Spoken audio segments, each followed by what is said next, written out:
What is up, ladies and gentlemen, boys and girls, and welcome to this recap video of the Extra Life announcements that we got the other day.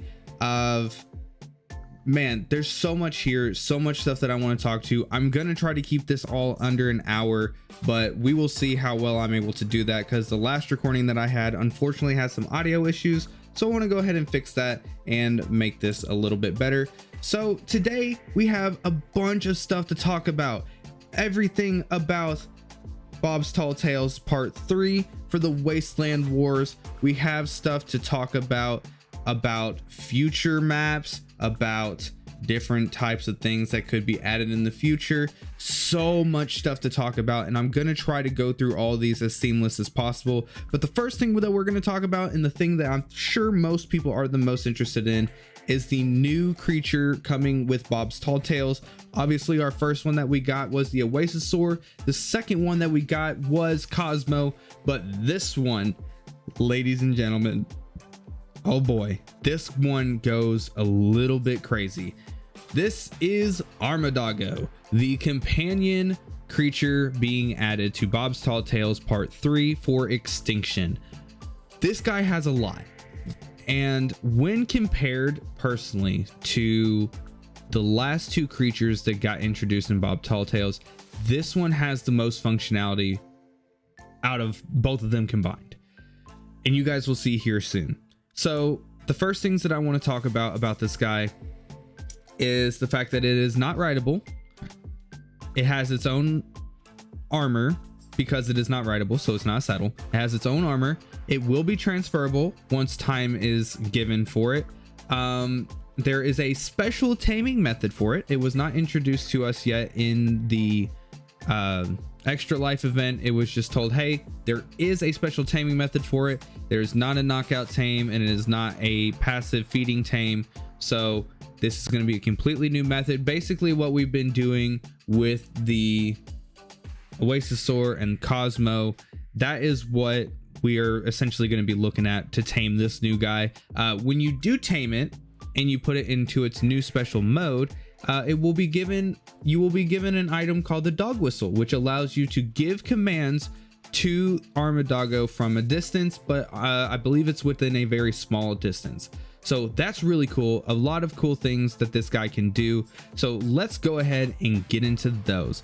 The first and most important thing about this guy is it has an ability called companion mode. This is a completely separate thing from it being a tame, and it is not a shoulder pet. So you can still have a shoulder pet while you have Armadoggo with you. This takes up in a completely different slot that they said as of right now does not have the possibility of having another one of these companion creatures. But obviously, since the system is now in place, I'm sure modders will have it, and they might even add an official one later in the future. They said nothing is confirmed yet. So with Armadoggo, while it is in companion mode, and this is a mode that you have to set, it is essentially not killable. It cannot be stolen from you. It cannot be looted. It cannot be dropped. Nothing can happen to this creature. Obviously, it can still take damage and everything, but in order to make sure that it doesn't die, once it gets to a certain percent health, it will dig into the ground like the little armadillo part of it, which, by the way, this creature looks insanely good. I love the way that this dog looks. Whoever designed this thing, pats on the back for you, because good lord, this creature looks awesome. It will dig into the ground, and it will stay in the ground for an hour, which will basically be its time to heal up back to full health. Really cool. It will not be able to tank for you very well for the base armor that you get for it, but there's a bunch of abilities that this thing has that are super cool, and this is just one of them. So say instead of it taking a bunch of damage, you end up taking a bunch of damage and you end up dying. It will immediately leave the area in which you died, and as soon as you spawn back in on your bed, will spawn right next to you. So you will still lose all of your stuff, but Armadoggo will keep its inventory no matter what. So that is really, really cool. to have that ability, and there was already talks about it on the stream of this being paired with the Fjord Hawk, since that is a pet, or not a pet, but a shoulder pet that you can have. So not being able to lose your inventory, Doggo not being able to lose its inventory, kind of comes with a pretty cool combination that could happen once Fjordur does eventually come out sometime next year. So we'll see how that all goes once that time comes. Another ability that this thing has is the Play Dead ability. In doing the Play Dead ability, this loses all aggro from any creature within its vicinity, as well as gains a 95% damage reduction to everything except for turrets. Obviously, because they don't want you bum rushing the bases and stuff with this guy all by itself while it's doing Play Dead. Yeah, it's still going to receive full damage from turrets. So those of you that are already thinking about trying to PvP bum rush people with this thing, you can't do it. Now, there's still a possibility you could do it with some of its armor attachments, but we'll talk about those here in a minute. Another few things that this guy can do is it can also free you from crowd control stuff. So stuff like cages or handcuffs or bolas, it can free you from, which is super interesting. So I wonder how that is going to work when it comes to the PvP scene. Maybe it can only do man-made stuff like the cage or handcuffs. Maybe it can't do bolas. We'll see once the creature comes out. Super cool. And another thing that it can do is alert you to danger, just like a parasaur can, but it comes with two different things that it can do and a whole new animation set with it as well. So if it is a smaller size creature, I don't know, they didn't mention what size up to, but if it is a smaller creature, it will growl at it, and if it is a bigger creature, it will bark. Now with both of these, it has a chance to make it flee. Could you imagine this thing barking at a Giga, which is comparatively the largest creature in the game besides maybe the Dreadnoughtus, once we get to see that, which was unfortunately not shown in the Extra Life? But just, that is insane. It would be so funny to be in a very bad predicament and then your dog barking at a Giga and the Giga running away. The idea in my head is so funny, and I cannot wait to see if it can actually do that. Another thing with this guy is it does get a pack buff and is also able to spawn in the wild with packs. I'm guessing it's just going to give it a health or damage boost with it being in packs, much like the wolf or the hyenodon. So it'll be pretty cool to see what that's going to be like in the future once this guy does come out. Also, this guy is able to carry an artifact. So now with the combination of an otter, you are able to carry 3 artifacts at one time. So you can do a full cave run on Aberration with yourself, an otter, and Doggo, and get every artifact that you need to go take on the Gamma boss. That is a really cool feature. But the thing is that I haven't mentioned yet is the way that this guy gains experience. This guy will gain experience just like a player while in companion mode. It will gain the same 88 levels that it would as a creature, but it will gain experience with you. So if you are under the influence of a, say, after you tame this guy, you are under the influence of that explorer note, I'm pretty sure it'll gain the same amount of experience as you. So that means if you really powered that thing up and you level up really quick during that time, you gain like 7, 8 level, 9, 10 levels during that short amount of time, 5, 6 minutes, whatever it gives you, your Armadoggo will get that same amount of experience. So I think that is super cool. Maybe you can level it up by itself while it is just a normal creature, but maybe it would be better to just have it as a companion and let it level up with you. And there's a couple of things that it's going to help with that I will tell you about here in a little bit that some of you might already know about. And I think this part is pretty important because I know people were going to ask about it. Can you emote with the dog? And they did confirm that you can emote with the dog. It has 6 specific things that it can do. It can bark, it can roll over, sit, beg, dig, and everybody's, I'm sure, personal favorite, yes, you can pet that dog. which is a really cool feature, and I wish more creatures had this. I wish you could pet a Rex and it like nudge into your arm a little bit, or maybe even try to bite your arm off. That would be pretty fun. I think this is a thing that they should definitely add to more creatures in the future, but we'll see as time goes on. There's still a lot of time left for ASA before ARK 2 comes out, which we will be talking about ARK 2 today, which I did not think that would happen. But let's go ahead and move on to the attachments that can come with the Armadoggo. You can only have one attachment at a time. Obviously, they didn't want you to overpower with this thing, but it has 12 different things that it can do. The first set of things that it can do is the bag, which is just plain and simple an extra storage for you so that you can have a little bit less weight on you. You guys can still get around pretty easily, and it's not going to be a whole problem of trying to inventory manage the entire time while you're out exploring, getting drops and everything else, OSDs. This is really going to help with OSDs, I believe. So that's going to be very interesting. The next one on here is the med kit. The way that they explain this is that with the dog whistle, you will be able to command it to heal you, but with a short cooldown. A lot of these actually have a very long and or short cooldown depending on how OP they believe the thing is going to be. So with this thing, I think they said it's going to have a decent cooldown. But the cool thing about this medkit attachment is that if you reach a certain percentage of health, it will automatically heal you by itself, with that having a longer cooldown than the normal healing function that it has. Really cool idea. Really good way to keep yourself out of danger and to extend your survivability a little bit better. The next one that it has is the extra armor attachment.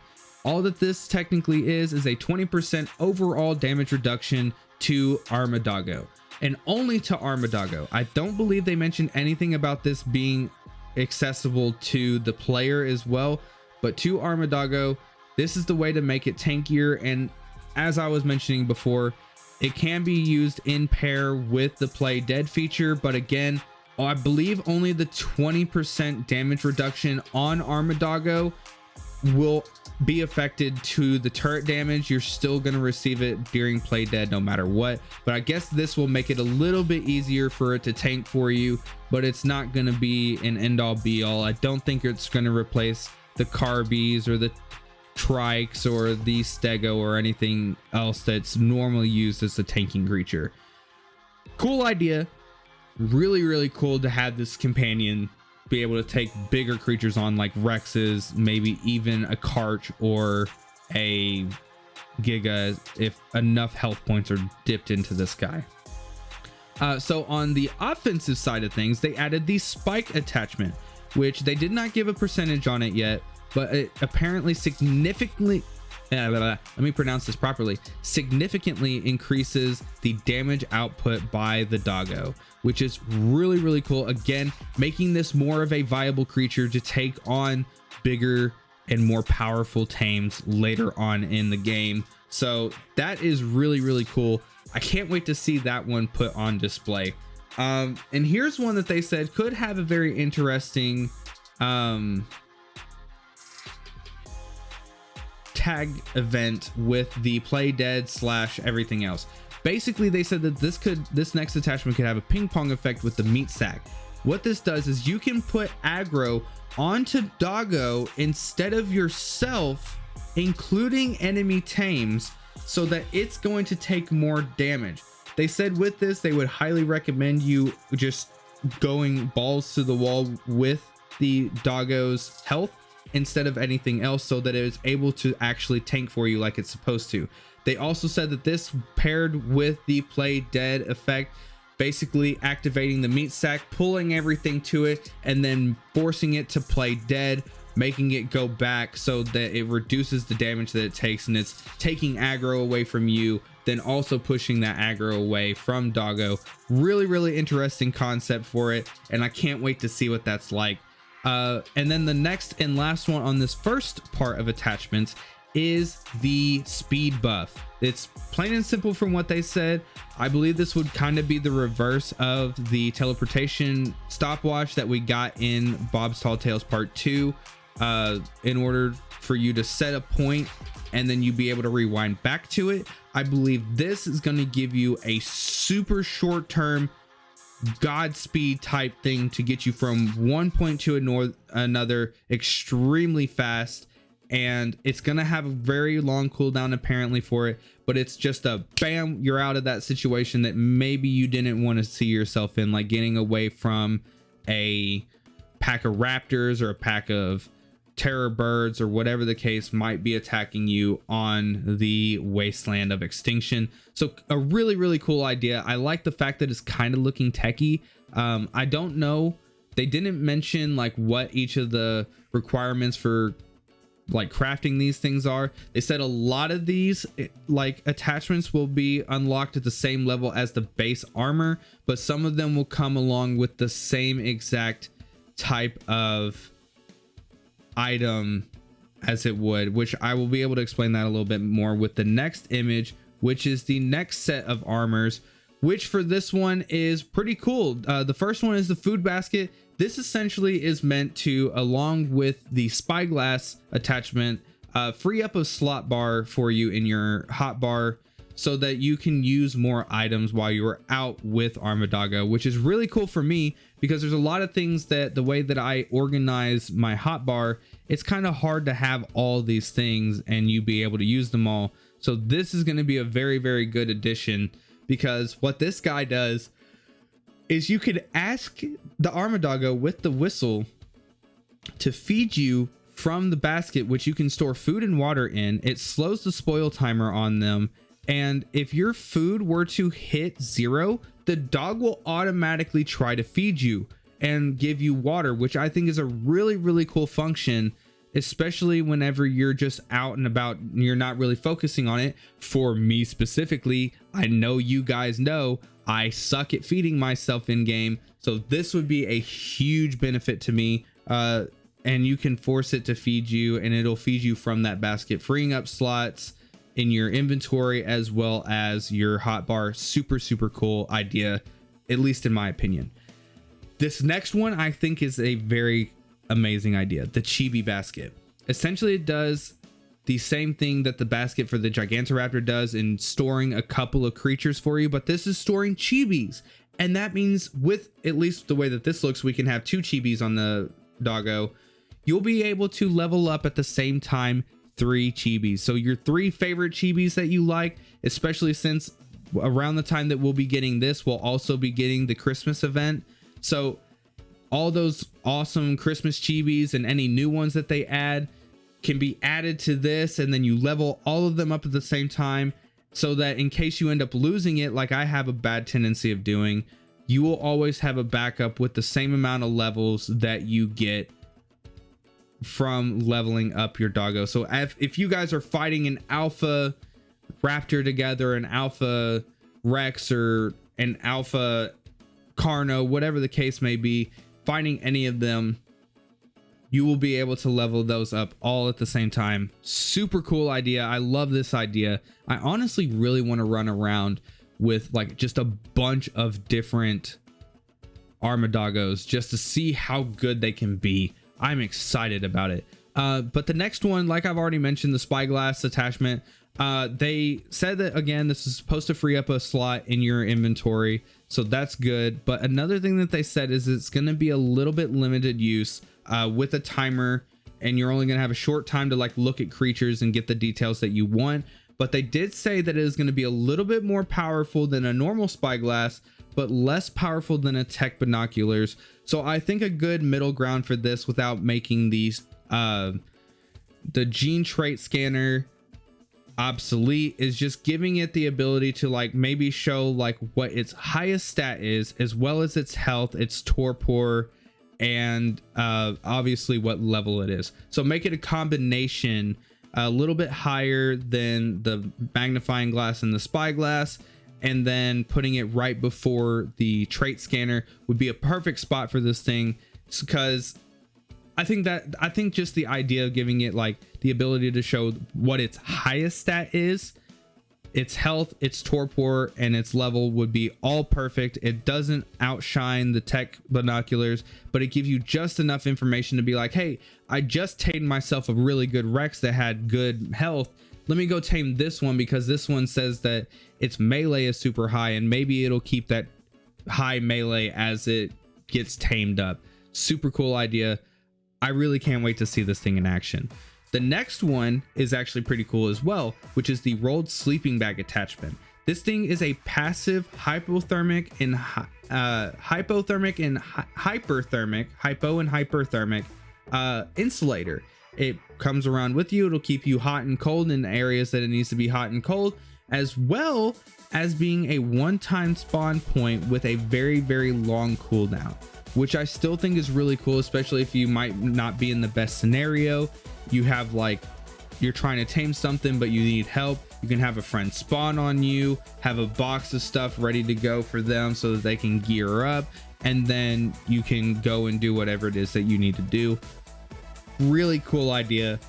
I think this could definitely be used in a PvP scenario where your friend just got killed, but you have a bunch of gear nearby. You stay near the gear, let them spawn in on Doggo, and then bingo bango. If you guys are both rolling this, you'll be able to at least do this pretty quick in succession, but I don't know how long that timer is going to be.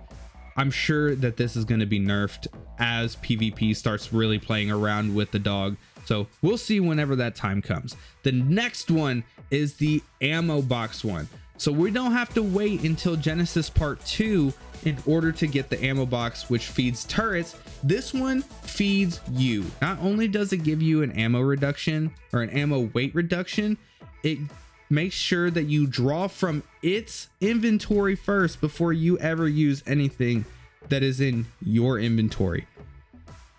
That idea is absolutely crazy to me. I love the idea of this. I think this is going to be a very good thing for taming, especially since I prefer to carry trank arrows around instead of trank darts or shocking trank darts. This is going to be good. This is going to be a very good addition to the game. I'm curious how it's going to work for PvP. People running ARB shotgun.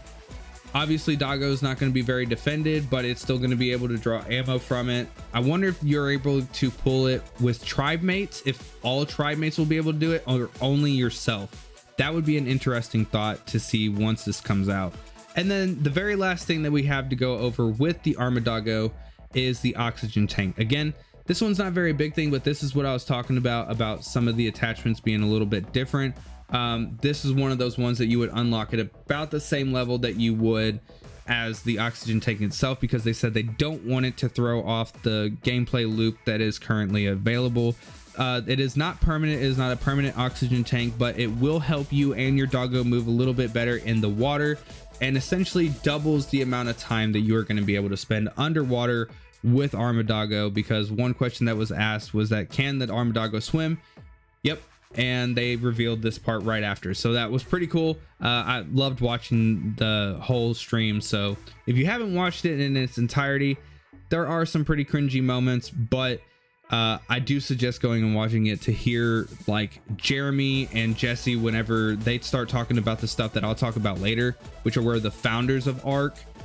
They really do have some passion for this game, and I can see where it comes from. The ideas that they have are extremely intuitive, and I can't wait to see it be put into practice later on. I know everybody shit talks ARK and Wildcard and everything else, but the passion that these guys have for the game is very noticeable when you hear them talk. So definitely go and watch it if you haven't already. It was during an interview with Ross Clark, which I will put a link in the description so you guys can go and watch that yourselves. So that's all for Armadoggo. Let's go ahead and move on to the next big thing that we have here, and that is going to be the vehicles. So there are 3 different vehicles.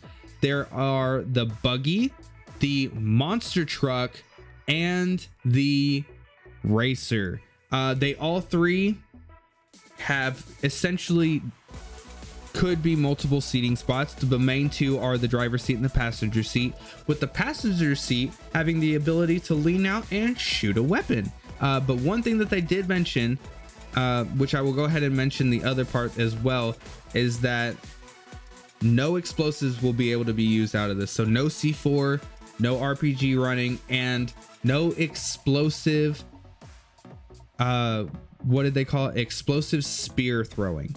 So an explosive spear is a new weapon being added into the Bob's Tall Tales Part 3. It has a sticky function on it, so it can stick to stuff. And if your aim is very good, you can kill a player directly off of a tame and or inside a vehicle, which is really cool. So some of you that got that MLG in your blood, there you go. Here's your time to shine in ARK. But yeah, that is one of the things they can do. It is a fully customizable vehicle. It has 4 different compartments. 3 of them are only visual. Only one of them actually has something to do with the, I guess, stats of the vehicle itself. So the cab, the engine, and the trunk are the 3 that are completely customizable. You can have the racer cab while having the monster truck engine, but the buggy's trunk, or the boot. I think the boot sounds a little bit better in this case, but that's visually. The thing that actually changes anything about the vehicle itself is the wheels. So the way that the wheels work is the buggy is your mid-tier wheel with having moderate speed, moderate handling, and moderate acceleration. The monster truck has the slowest speed, slowest acceleration, but the best handling out of the bunch. And then the racer is obviously the absolute fastest with the fastest speed, acceleration, but the lowest handling out of the 3 of them. Still a really good way to make them different in one way, shape, or form. You can have it full buggy and just make sure that your buggy is just the buggy, or just have an absolute crazy monster truck that's fast as hell with some racer tires, but that thing can barely turn. So I think it's a really cool way to go about doing this thing. So another thing that the function has is that the trunk is one of 2 things. If it does not have a turn attachment, which we will talk about here shortly, it is a 1x1 foundation that can be built upon, but you cannot have automatic turrets. That's what the turret attachments are for. They wanted to make that abundantly clear. So no automatic turrets on top of the trunk of the car. You can put storage on there like we could with the train carts, or on a normal cart that was added back in the Scorched Earth part of Bob's Tall Tales for the Wild West portion of it. It will also require gas, which is a special type of gas that you will have to craft. And if you run out of gas, it will completely stop the vehicle and you will no longer be able to use it. The vehicle itself will also slowly degrade, so there are not a lot of them on the ARK at any given time to help with server performance, as well as just to make sure that they're not a permanent item in the game. It will also be paintable and very highly customizable, they say, adding a completely new customization pathway that is not currently in base ARK. So that is extremely cool, and I cannot wait. Apparently it also works with the tower, which I will be talking about here in a moment. Super cool stuff that's added, so we'll talk about that all here in a moment. It also, with the garage, which is where you build this new vehicle, you will be able to teleport your vehicle if it gets lost or stuck in whatever situation. They said that even though it does not make any lore sense, they thought it would be kind of dumb of them not to add it, so they went ahead and added that function just in case something like that were to happen. The car is not visible if you park it in it. It is only going to be visible if you are repairing the vehicle itself. So there you have it. If you want to visually have it, you need to be actively working on a vehicle in order for it to show. So let's go ahead and move on to the attachments. You can have one attachment in the front and one attachment in the back. So let's go ahead and go over the attachments on the vehicle itself. So as you can see on the page, they only have 2 listed for the attachments. I'll go ahead and go over the ones that are shown for the front attachments first. The first one is the buzzsaw, which is on the top left corner. And that one, what it does is it deals small damage over time and is a foliage / rock clearing device. So it will make your car get damaged during the events of you using it, but it's going to essentially make it to where you can clear a path. This will also damage enemy walls if you're trying to get through, you know, the usual type of thing that a buzzsaw would do, trying to break down an item instead of just directly damaging it. But that is what the spike grill is for. The spike grill actually increases the ram damage that you can use, or that you deal whenever going full force into a structure and or creature. But it will also deal something like spike damage, which they've had with the spike fences and stuff like that, and something that they also added to Armadoggo in order to increase its damage. So whoever is creating this really likes spikes, and they made it very clear. So again, a really cool like ramming thing. If you just want to go full force and damage your car and damage what they have, this is the way to go about it. So the other 4 attachments, 2 of them are armor attachments. The first one is a heavy armor attachment, which heavily reduces melee onto the vehicle. So if you are being attacked by an enemy creature, it is going to heavily reduce the melee damage that they give. And then blast proof reduces range damage and explosive damage. So if people are shooting rocket launchers at you, or you are trying to rush a base with this thing with the spiked grill, obviously you can't have the 2 at the same time, but your other people can have a different one. This would be a really cool add-on to have, especially if you're worried about your car being blown up at any given point. The last 2 front attachments here are pretty interesting, and the first one is my favorite. It is called the spring bumper.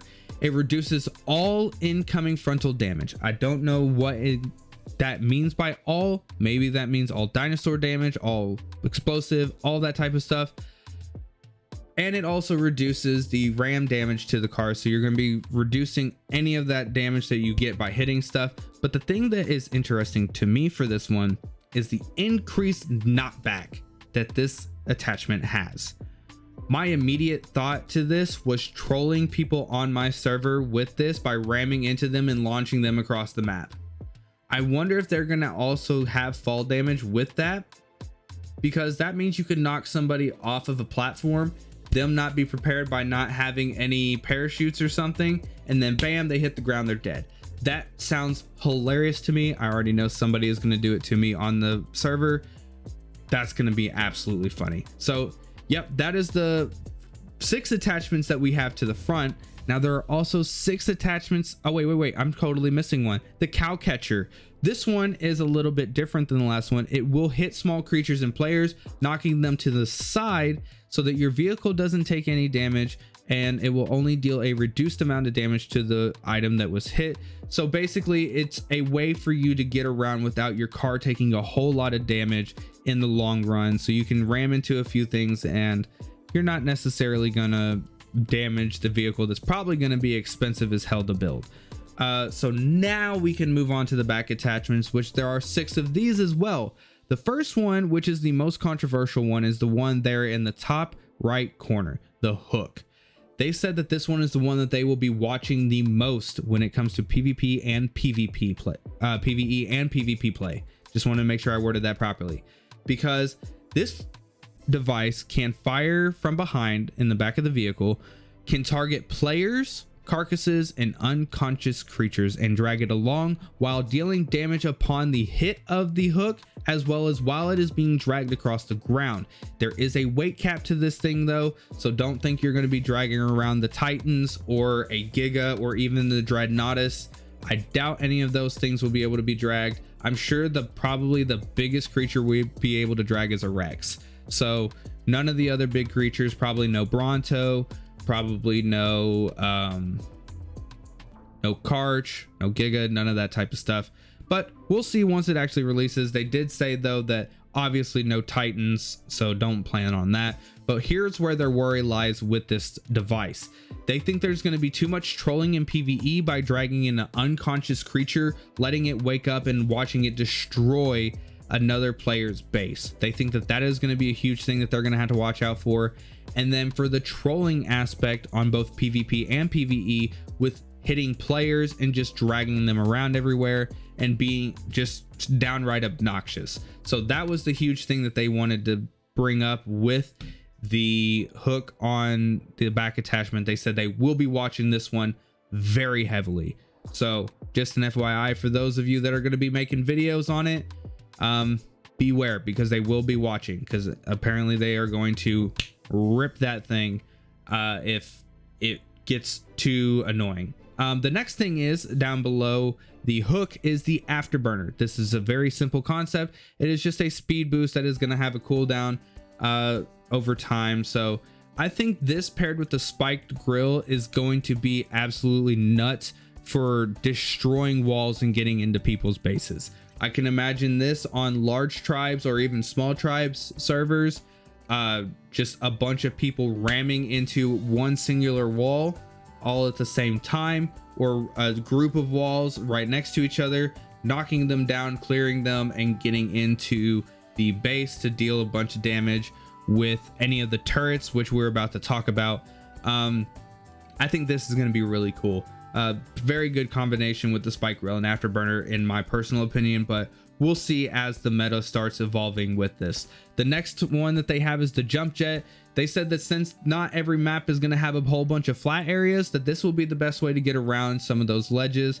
So places like the center and stuff, this will still be viable on the main island of the center, or on the island where there's a bunch of steep rocks and stuff. This will help you climb those. It's a small explosive boost jump is what they said. So very interested to see how that one works on other maps, and we'll definitely explore that once Extinction comes out and once Bob Telltale's Part 3 comes out. The next ones that they said are more of a defensive thing, which are the smoke screen. The first one, which is not listed here obviously, it is supposed to be a vision blocker with the ability to mess up AI pathing of creatures and hopefully disorient player vision. So that's going to be super funny to see on PvP, because obviously you're going to be able to see the big ass vehicle that left it, but to be disoriented for a second, kind of like with flashbang type effect, I would guess, maybe decreasing your vision for X amount of time. I think it'd be really cool. It'd be really fun, and definitely in PvE situation where you might need to run away from a big pack of dangerous creatures, disorient them, make them run off, or try to path around the smoke or whatever the case may be to get to you, but you're already tearing ass to the next spot. Interesting little thing that we're going to be doing with that one. The next one's going to be the mine drops. This is basically what they said, a explosive way to tell you to back off, stop following them. It drops mines that are gonna explode if they get close to it. I'm excited to see what this does for players, but I'm really excited to see what this does for creatures, especially like, obviously a Giga is constantly going to have aggro to you, so just constantly dropping mines on it I think is going to be a very funny situation to have ourselves in. So I'm excited for that. And then the last one that we have for the back attachments is the sludge dropper. The sludge dropper is the basically it's going to drop goo, which I guess they're really liking the goo stuff. So yeah, it's gonna drop some goo, so they're really liking goo stuff right now with like the goo gun, and it's gonna have a slowdown effect, so that's gonna be really interesting once that comes around. And I'm excited to see what that actually does. So yeah, definitely a way to deter people from chasing you, and it would slow down those really fast creatures as well so that they don't damage your vehicle. And the last thing that we have to talk about with the vehicles, because these are the biggest two portions, where the Armadoggo and the vehicle, is the turrets. There will be a turret stand. It will be taking the spot of the trunk of the vehicle, and it can be controlled in single player from the front seat. It's just going to be a little bit difficult to fire while you're driving forward and aiming at the back. So yeah, they said there's going to be a little bit of a learning curve with it, but there are 5 different attachments on here. The first one that you can visually like really see is the flamethrower. It is the shortest ranged one with the highest fire rate that deals damage over time, obviously because of the fire. So they said this one's going to be used for more of your health heavy creatures, so really cool there. Then you also have the cannon, which is the anti-heavy weapon, that is a tracer weapon, so instant impact with low fire rate. There is an AoE explosion, and with it saying that it is an anti-heavy weapon, basically saying that it is going to ignore a percentage of armor once you hit a target directly. The AoE explosion is not going to ignore armor, just the initial hit. So for those creatures that have a really high armored saddle, that's going to be able to break through that. So a really cool addition to trying to make sure that you can defend yourself. The minigun, basic minigun functions. Everybody's played a first-person shooter where you're able to just all the way through, Rambo style, your way through people. It's high damage output, high fire rate, long distance type of thing. I'm gonna save this one for the last one. So the shotgun is short range, obviously, just like your normal pump action shotgun. Super high damage, semi low fire rate, and it's just a cone of damage behind you to get rid of whatever might be trying to chase you. The last one though here is the one that I'm excited about the most, and that is the Seeker missile launcher. This is the anti-flyer weapon, especially with the introduction of a bunch of creatures like the Dreadmare, as well as the Griffin coming in Ragnarok, which we'll be talking about shortly.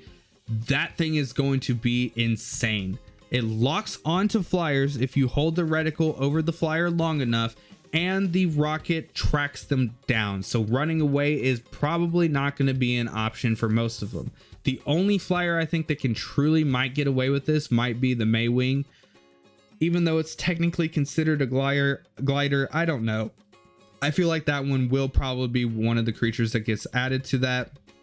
Plus you get bonus damage to flyers to begin with. So yeah, if you're a flyer and you're trying to chase somebody and you're trying to pick them off and they lock onto you, you might as well kiss your gear goodbye from the sound of it. So that's going to be really interesting to see. And especially if you also get head damage bonus on it, that's going to be really crazy. And then the last little feature with the Seeker missile is that it can be free fired and it's not going to lock on to land creatures. So you can just randomly shoot it. I think they said this is about a mid fire rate. It's not going to be super fast, but it's probably going to be like doo, doo. So, you know, something that I would think would be in like a high stakes action war story type of thing. So yeah, again, both of these part of Bob's Tall Tales Part 3, both the doggo and the vehicle are the most interesting parts to me. A lot of functionality between them, customization galore. I'm extremely excited to see how these both are going to play out whenever the game comes out. So we got about 15 minutes here for me to get through the last parts. A lot of them are pretty simple, but let me go ahead and get to the last part, which is the tower or I guess the next part, not the last part. The tower is the next part, and the way that they wanted this to work is for it to be less cave building on PvP servers. I can understand that entirely.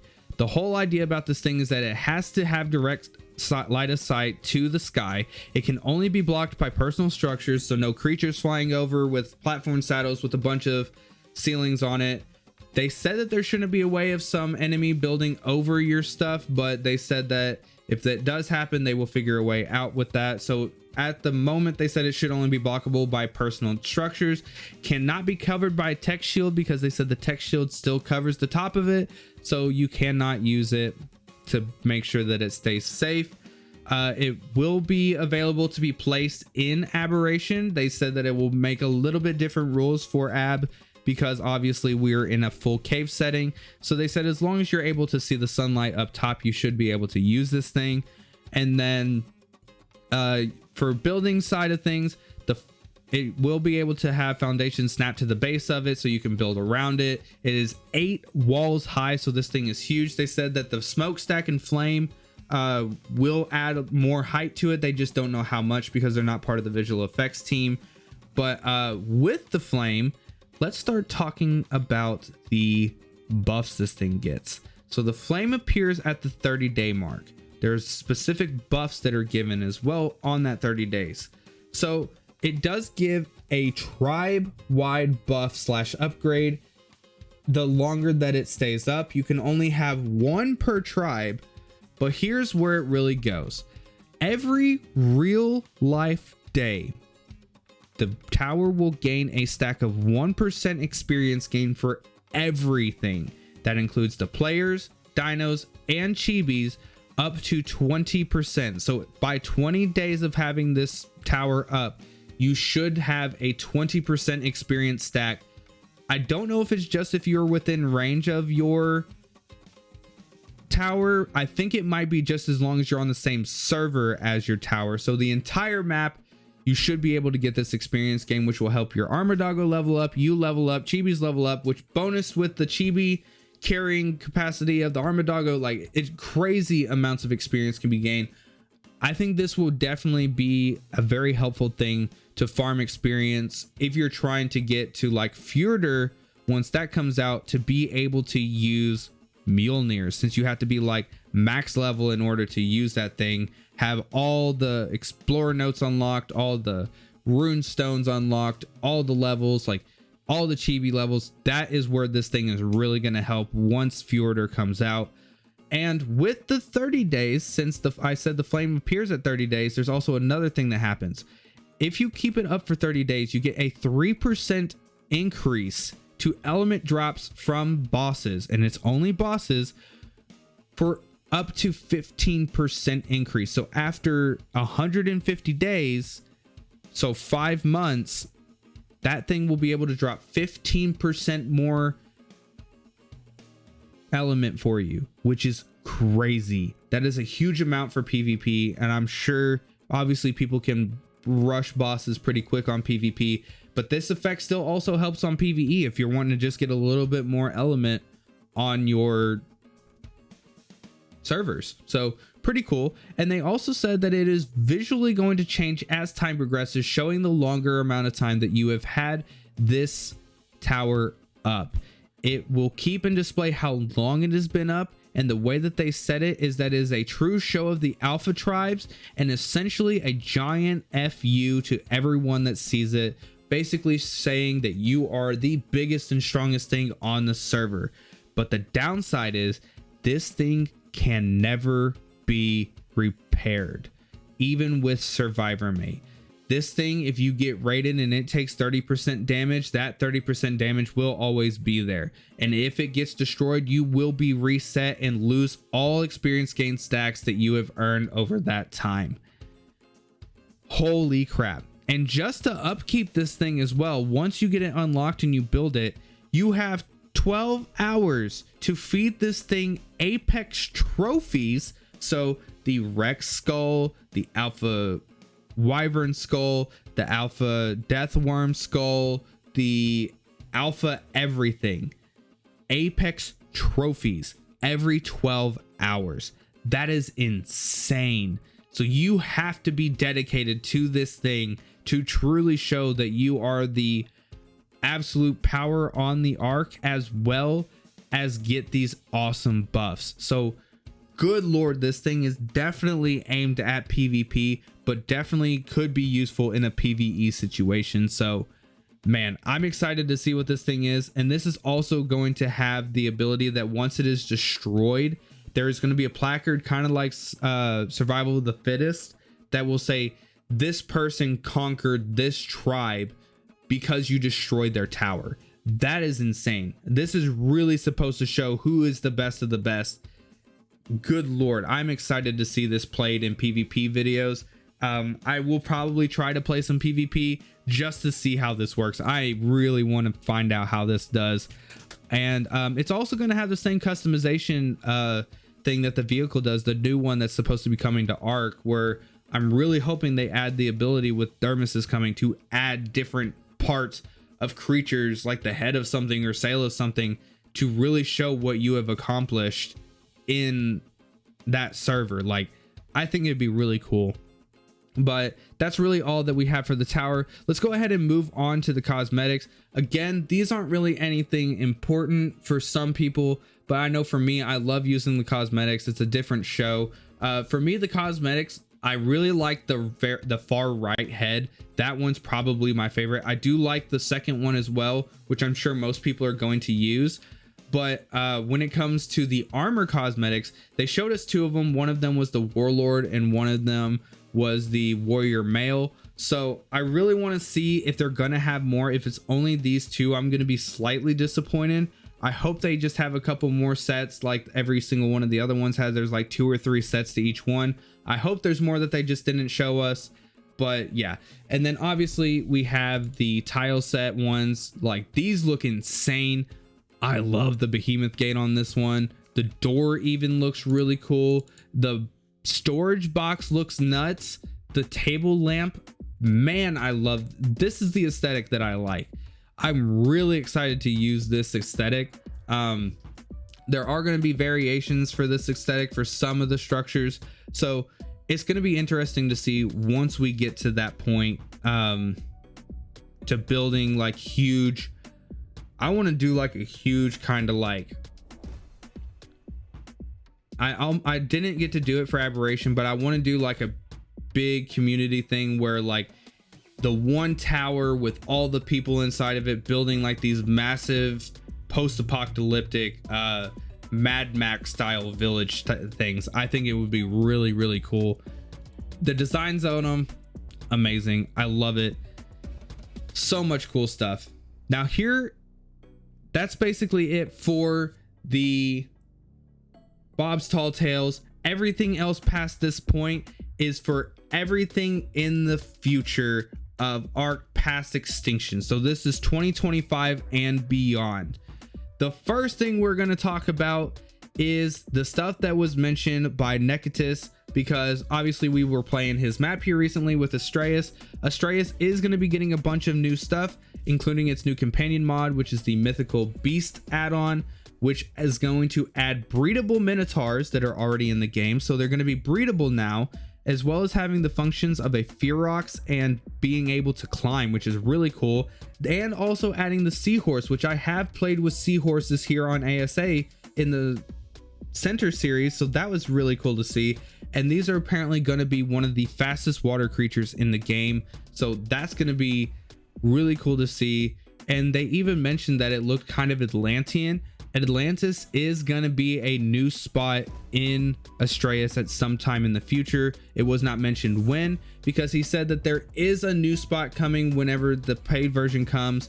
And I'll show some screenshots as it goes by. These are really cool shots, and I'm really excited to see how they look in game. He mentioned the bog spot that is probably his favorite. He said there's going to be a section where rhinias are going to spawn. He said wyverns are going to be able to spawn on the map, and I think it's going to be in the new section of the map. And he also mentioned there's going to be a new cosmetic skin for players, which is basically a white toga robe, which I'm showing here on screen. Very, very cool. Very, very Greek. I mean, that's the whole point of this thing. I think it looks amazing, and I can't wait to see it in game. As always, he also mentioned on there at the very end of his portion of the interview and on Twitter that he will be personally working on Valguero again. So he is working on 3 maps at the same time, being Valguero, Astraeos, and Svartalfheim. And I'm sure that once Fjordur comes around, he will be working on that as well. But Valguero will be behind him. Svartalfheim said he should be behind him. And then he said within a couple years, Astraeos will be finished as well. So Fjordur's already done. He's more than likely just going to be helping on the upscaling of it. So that's really cool. And then another new thing for maps, we got a rough release date of Ragnarok, which we're looking at March of 2025. So we're looking at another 3-month window. This one's actually closer to 4 months, I'm guessing, but another 3-month window before the next released map, which is going to be Ragnarok in 2025, which also comes with a new free creature. So they are going ahead and replacing the Gigantoraptor with the giant Bison. This creature has been in multiple creature votes and is now officially going to be a creature on ARK. And it is they didn't really say any of its abilities or anything, but I'm hoping there's some cool ones. But they did mention that this creature is going to spawn more than likely in the highlands and probably in the murder snow of Ragnarok. So a really cool creature to look forward to. Obviously it's not a fantasy creature, which I'm sure all of the creatures, all the maps are eventually going to get a fantasy creature. I'm gonna guess that we're gonna get like 10 fantasy creatures, so that's a really cool thing to look forward to. So those of you that absolutely love Ragnarok sometime in March of 2025, at least that is as of right now, as well as the giant bison. So hey, there you go. Also, when it comes to maps, we're looking into the confirmed canonical story map that should be coming next year. Here is the thing that they did mention about that though. It will be using features that will be used in ARK 2. They said that we will be hearing more about it before the end of the year. The whole concept about it was to make us rethink surviving in a hostile environment while creating a longer tail instead of people immediately going to the very end. Wants to create a longer tail for you to experience, with the whole concept behind it of where the environment is hunting you, which is already a feature they said was going to be coming in ARK 2, where dinosaurs were going to be able to hunt you and you were going to have to hide from them. This is a very, very cool idea. It's going to bridge the gap between ASA to the world of ARK 2 before we officially put our feet down into ARK 2 sometime within the next couple of years. And speaking of ARK 2, they did talk about ARK 2 quite a bit in the interview with Jeremy and Jesse that created ARK in general.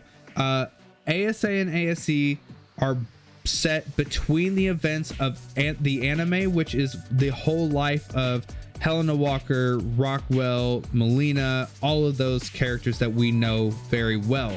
Or if you don't know the story, you don't know it all. But it's going to they take events between, or right before, or ASC and ASA take event during the time between the anime and ARK 2.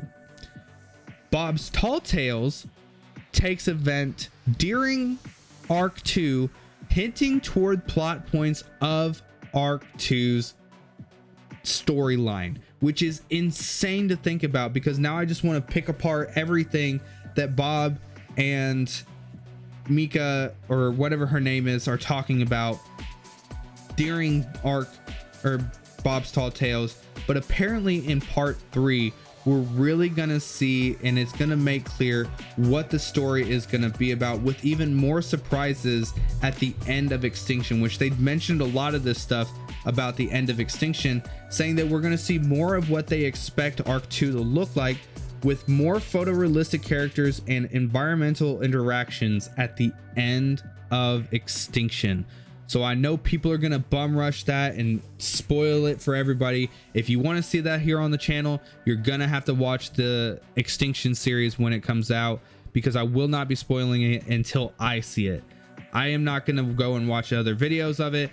I just want to witness that on my own.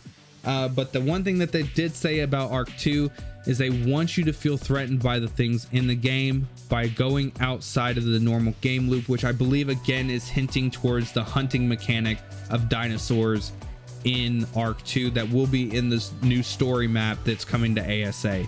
So a lot of stuff there that are for the future, and I can't wait to see it. Last two things here. TLCs, they did confirm we're coming, with the possibility of flying babies. They said there will be a priority list of TLCs coming. They might not focus on one singular creature, but a group of creatures at any given time. But they said that it will come next year, since they're not going to be so far under the gun to get stuff out. That their main goal for this year was to get Extinction out, and then next year they can focus on getting everything else out, which is all of the other community maps, including Gen 1 and Gen 2, and the story map that we do not know that much about. So that's all for TLCs. And the last thing that they mentioned is that they would like to bring back SOTF, but they want to make sure that either they can get people to work on it within Wildcard, or have a group of modders or a single modder work on it, try to keep their hands off of it. They did say they were worried about trying to end up bringing those moderators in if they don't end up if they end up making SOTF just the greatest thing. And also they said it would more than likely not come back as its own entity like it was back in ASE, or like they try to introduce at the beginning of ASA, but it will be more than likely added to Club ARK so that you can get your fix of taming a Giga very quickly and then be done and said with it. So yeah, there you have it, ladies and gentlemen, all 24 hours worth of stuff that was revealed during the Extra Life event, all crammed down into this one singular hour video. So I hope you guys enjoyed. Please feel free to leave a like, comment down below, and hit that subscribe button. We are super close to 500 subscribers. And more importantly, and above all else, I hope you guys have a good day, a good night, and a good week. And I will see y'all in the next episode.